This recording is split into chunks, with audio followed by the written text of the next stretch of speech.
Today we're going to talk about genetics, which in essence is the study of genes, heredity, and genetic variation. So don't fear. I know, again, like most things in biology, it sounds like it's going to be tough, but I found in my experience that if students can make it through the course thus far, from this point on their grades start to trend upward because the topics are a little more abstract. For example, with genetics, you could see that both you and your brother are from the same gene pool, the same genetic contributors. Your mom and dad, sperm and egg, came together, but you guys have different features. While you might be from the same genetic background, you have different phenotypes. Maybe different color hair, different color eyes, maybe you're different statures, or maybe internally one of you guys is more physically fit than the other. So because there are examples that we can use in class, you guys can actually see, you guys tend to do better. So never fear. So let's all start with Gregor Mendel, who's known as the father of modern genetics. Now, genetics today, modern genetics, is far more complicated than what Mendel even could have imagined, but he had the benefit of time, pretty much. So he was the first one that we think of, anyway, that we know of, that started to put some of these ideas together and put them on paper. So he was an Austrian monk that studied how traits were passed from one generation to the next. I'm sure a lot of y'all have heard of this guy before, maybe in life science down at Hardin or wherever else, but he studied garden peas. How many of you guys like peas? I don't, so who knows? All right, and because of this, he discovered patterns in heredity. So again, like our person we just talked about, our founder of genetics, how many of you guys have heard of heredity before? All right, it's things you pass down from one generation to the next. So we talked about this before, especially in our mitosis and meiosis unit, but where's that information come from? Sperm and egg, and that's passing these traits from parents to offspring. Well, they don't pass the physical trait. I don't take my nose and give it to my daughter, or my wife's hair and give it to my daughter, or anything like that. We pass on DNA.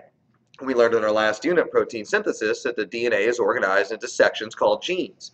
Each gene leads to one specific or one particular protein, and we know from even earlier last semester that those proteins are the building blocks for living organisms. So by passing on the DNA, those genes get passed on, heritable patterns there, and those lead to proteins through transcription, translation, amino acid sequence, folding based on charges, and then you've got proteins that lead to specific traits. So heredity is the passing of those traits from parents to offspring.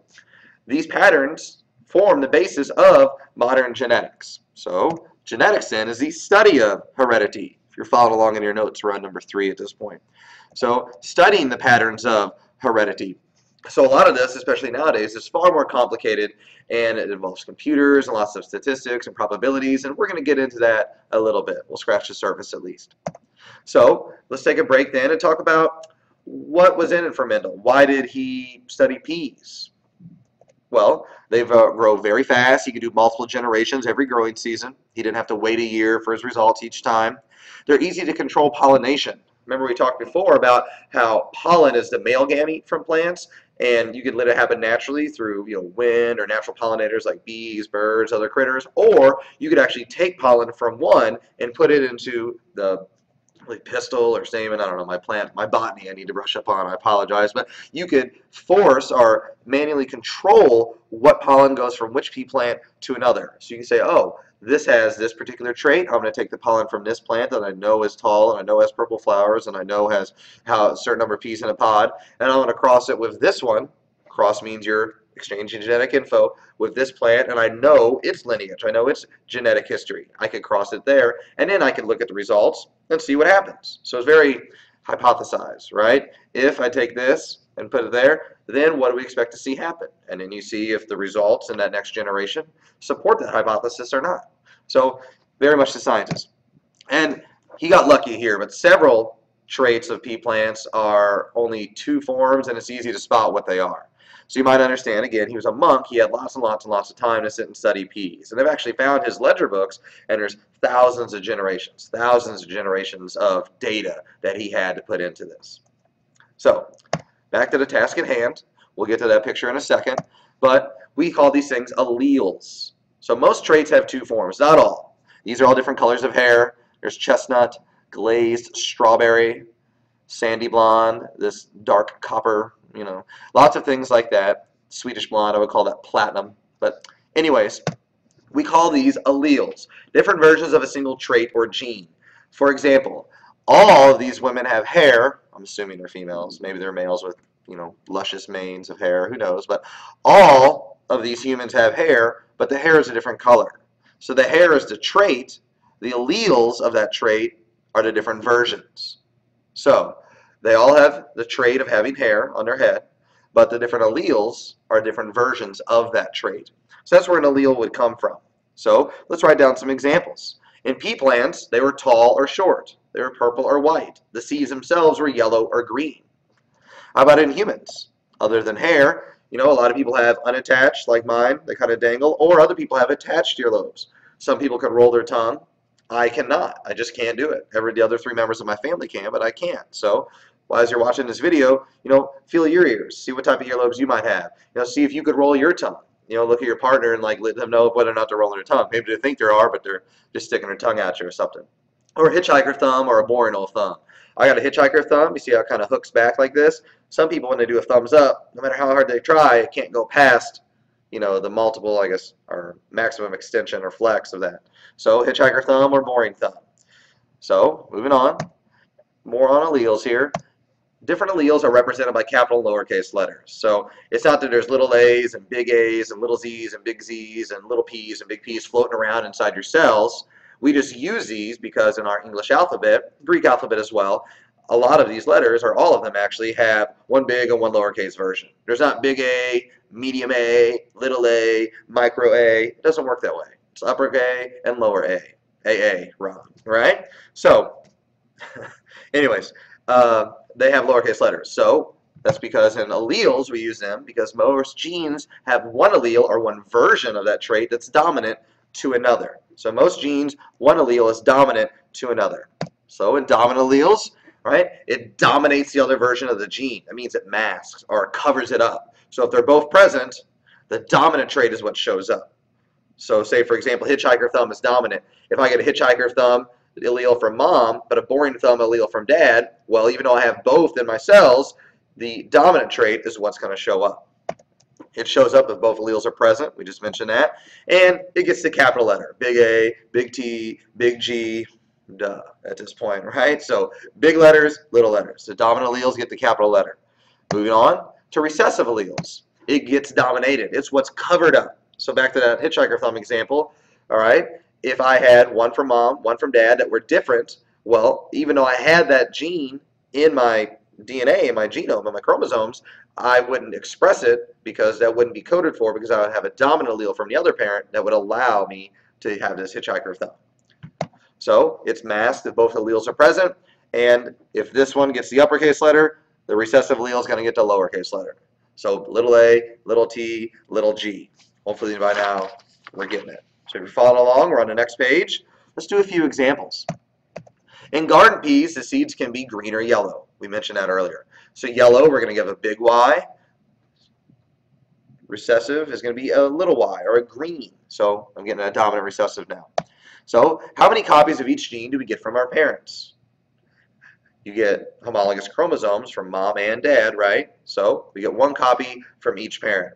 We get one copy of this gene on this particular chromosome from mom, and another copy or another version or allele of that particular gene on that particular chromosome from dad. So there's 3 possible combos on how to put big Y's and little y's together in these garden peas. You can have big Y. We actually call that homozygous dominant. Little y, and big Y, little y. So when you have one of each, we call that heterozygous. When they're the same, notice these are both red, big Y, little y, they're both homozygous. Homo means same, zygous, zygote, so the same genes in that zygote. Dominant, again, was the big letters. Homozygous, recessive, 2 of the same, and they're little letters. Heterozygous is different. So let's think, based on what we just discussed, what colors would each of these be? Well, big Y, there's at least one dominant allele, so it's going to be yellow. Same here with the heterozygous genotype, a word ahead here, all right? It's still going to be yellow because there's at least one big Y. And then homozygous recessive, it's going to be green because the only way that the recessive phenotype shows up is if there is no dominant allele at all. So let's do one more allele example here. All right, the alleles present are called the genotype. Think the genes, that's what we just talked about on the last slide. Big Y's, little y's, some of each, right? That's the genotype. So the genes that are actually in your cells are the genotype. The actual appearance of that genotype, So what do those genes lead to, or what do they cause? We call that the phenotype. So there you can think physical traits. So the genotype are the letters themselves. The phenotype are what those letters represent. In this case, yellow or green. Homozygous is when two alleles are present, same. We talked about that already. Heterozygous is when they're different. And one more time, homozygous dominant, when they're both dominant, Y, big Y, big Y. Homozygous recessive is when they're both there, but they're both small. And then heterozygous is when you get a big Y from mom and a little y from dad. You get different versions of that same allele from each parent. So let's do another example. In garden peas, flowers can be either purple or white. The allele for purple flowers is dominant to that of white flowers. So which letters would be appropriate alleles for purple and white? Let's go with peas. So big P and little p. Big P be purple, little p is going to be white. So based on this, how many possible genotypes could you have? You could have big P, you could have big P, or the homozygous recessive, which was little p. So big P is homozygous dominant. Again, homozygous means they're the same, dominant, they're the same, and they're both big. Heterozygous was big P, and then homozygous recessive, little p. So what phenotype, remember the genotype are the actual genes that are in the cells, that's our letters that we're using to represent different alleles. What phenotype does each genotype represent? Big P is going to be purple because there's at least one big P. Big P, also purple because there's at least one big P. It's covering up this little p. And then the two little p's are going to be white. So that's the only way to get white is to have no presence of a dominant allele. So a cross, that's when we breed two individuals. This is called a cross. And many of us have seen or at least heard of a Punnett square before. So yes, we will be doing those box thingies. We're not going to get too complicated with it. Again, this is just a way to show, monohybrid or even, I guess, di or trihybrid traits. Beyond that, it's going to get far too complicated. And that's when a modern geneticist would bring in a computer and a program such as that. So this is a Punnett square. To do that cross, you set it up just like this. You put the dad on top, the mom on the side, or the other way around. But you drop the big A down, bring the little a over here. Drop the big A down, big A over. Big A down, little a over. Little a down, little a over. So that's one way to do a cross. This is going to show the ratios of possible offspring. 25% chance for this box to happen, but overall, a 50% chance for these two parents to have a homozygous dominant offspring. Likewise, there's a 50% chance to have a heterozygous offspring. Another way to look at that is in dad, mom, big B, so he's dropping big B's down on all these, little b, and where they meet, that's going to be the genotype. So this genotype is 100% probability. Dad can only give big B's, mom can only give little b's. So we'll cut off there. I know we went through crosses rather quickly. That's where we'll pick up next time, and we'll get into more detail.